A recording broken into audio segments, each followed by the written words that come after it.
Hey guys, so this week we're talking about how to vary instruction for different learning styles.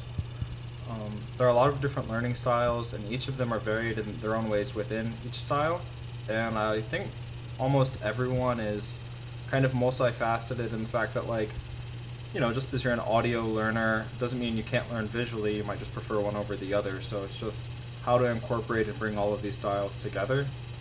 Um, it's been shown that, particularly in younger ages and high poverty areas, that being able to move things into rhythmic or into song can really help a lot with some students. So there's a really great website called Flowcabulary I would use for audio learners.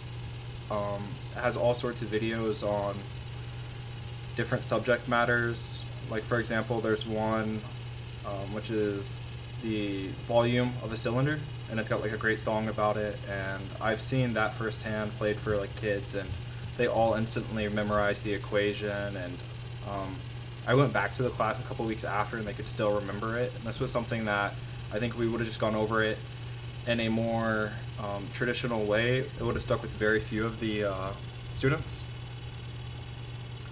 Also think it's important that when you lecture you have visual references, which is why slides are so common. And I know as students we've all had way too many slides.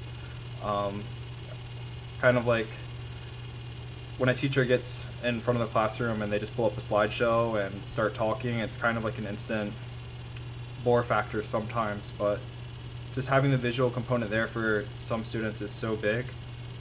But then to take the visual a step further, like the next step of visual learning is hands-on learning. And I think it's important too to have real-world integrated curriculum set problems for the students. So coordinating with your fellow teachers that are in different subject areas and coming together with like an alternative assignment that they can do throughout the semester that brings everything together and makes it applicable to a real-life situation is super important.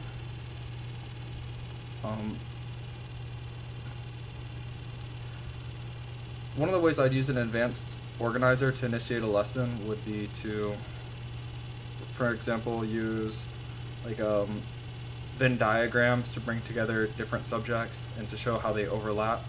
For example, maybe if I were going over philosophy, I could go over Aristotle and Plato and their different takes on life, and then in the center see what's overlapping.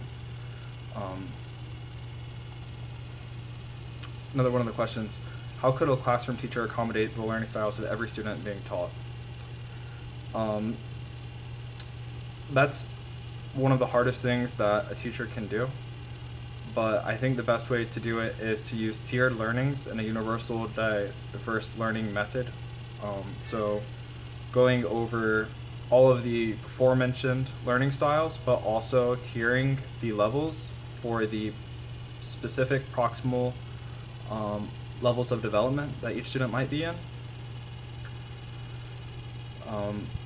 But ultimately, this is something like you're going to have to make compromises on, because, for example, if you have students pushing ahead and you have other students who are struggling with material, like let's say ELA student or ESL students, you're going to have to find specific ways to accommodate both of these students. And I think co-teaching models, like alternative teaching with the co-teaching model, where you have like a group of 12 and a group of 4, one being taught by the teacher and another one by a TA for like specific instances throughout the class where ESL or other groups that are falling behind can be brought back up to speed and then reintegrated into the rest of the class for the remainder of the period, is a great way to do that. So that's everything I'm going to talk about today. I really appreciate everyone who watched this entire video, and if you comment, I'll make sure to respond.